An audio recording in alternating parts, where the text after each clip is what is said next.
आप सभी मित्रों को राम राम राधे राधे। आज की कहानी है सिंहासन बत्तीसी के बारे में। तो चलिए सुनते हैं। प्राचीन समय की बात है। उज्जैन में राजा भोज राज करते थे। वह बड़े दानी और धर्मात्मा थे। उनके बारे में प्रसिद्ध था कि वह ऐसा न्याय करते थे कि दूध और पानी अलग अलग हो जाए। नगरी में एक किसान का खेत था जिसमें उसने कई साग सब्जी लगा रखी थी। एक बार की बात है कि खेत में बड़ी अच्छी फसल हुई। पूरी जमीन पर तो खूब तरकारियां आई, लेकिन खेत के बीचों बीच थोड़ी सी जमीन खाली रह गई। हालांकि किसान ने उस जमीन पर भी बीज डाले थे, लेकिन वहाँ कुछ नहीं उगा। किसान ने वहाँ खेत की रखवाली के लिए एक मचान बना लिया। जब भी किसान मचान पर चढ़ता अपने आप चिल्लाने लगता, कोई है, राजा भोज को पकड़ लाओ और सजा दो, मेरा राज उससे ले लो, जल्दी जाओ। सारी नगरी में यह बात आग की तरह फैल गई और राजा भोज के कानों में पहुंची। राजा ने कहा, मुझे इस खेत में ले चलो, मैं सारी बातें अपनी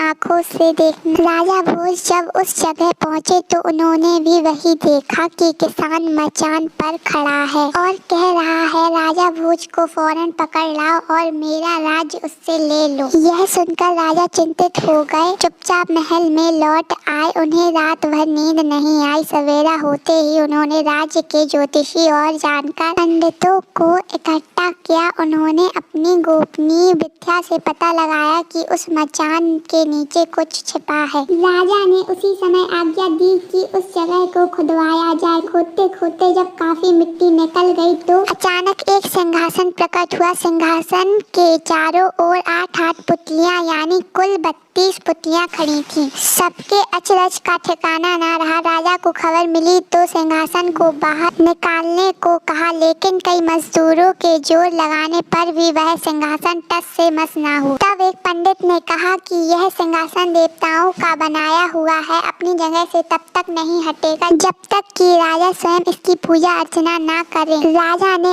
ऐसा ही किया। पूजा अर्चना करते ही सिंहासन ऐसे ऊपर उठ आया मानो फूलों का हो। राजा बड़े खुश हुए। सिंहासन में कई तरह के रत्न जड़े थे जिनकी चमक अनूठी थी। सिंहासन के चारों ओर 32 पुतलियां बनी थी। उनके हाथ में कमल का एक एक फूल था। राजा ने हुक्म दिया कि खजाने से रुपए लेकर सिंहासन दुरुस्त करवाएं। सिंहासन सुंदर होने में 5 महीने लगे। अब सिंहासन दमक उठा था। जो भी देखता देखते ही रह जाता। पुतलियां ऐसी लगती मानो अभी बोल उठेंगी। राजा ने पंडितों को बुलवाया और कहा, आप लोग कोई अच्छा मुहूर्त निकालें, उस दिन मैं इस सिंहासन पर बैठूंगा। दिन तय किया गया। दूर दूर तक लोगों को निमंत्रण भेजे गए। तरह तरह के महल में खुशियां मनाई जाने लगी। पूजा के बाद जैसे ही राजा ने अपना दाहिना पैर बढ़ाकर सिंहासन पर रखना चाहा कि सारी पुतलियां खिलखिलाकर हंस पड़ी। लोगों को बड़ा अचंभा हुआ कि यह बेजान पुतलियां कैसे हंस पड़ी। राजा ने अपना पैर खींच लिया और पुतलियों से पूछा, ओ सुंदर पुतलियों, सच सच बताओ तुम क्यों हंसी? पहली पुतली का नाम था रत्न मंजरी। राजा की बात सुनकर वह बोली, राजन आप बड़े तेजस्वी है, धनी है, बलवान है, लेकिन इन सब बातों का आपको घमंड भी है। जिस राजा का यह सिंहासन है वह दानी, वीर और धनी होते हुए भी विनम्र थे, परम दयालु थे। राजा बड़े नाराज हुए। पुतली ने समझाया, महाराज यह सिंहासन परम प्रतापी और ज्ञानी राजा विक्रमादित्य का है। राजा बोले, मैं कैसे मानूं कि राजा विक्रमादित्य मुझसे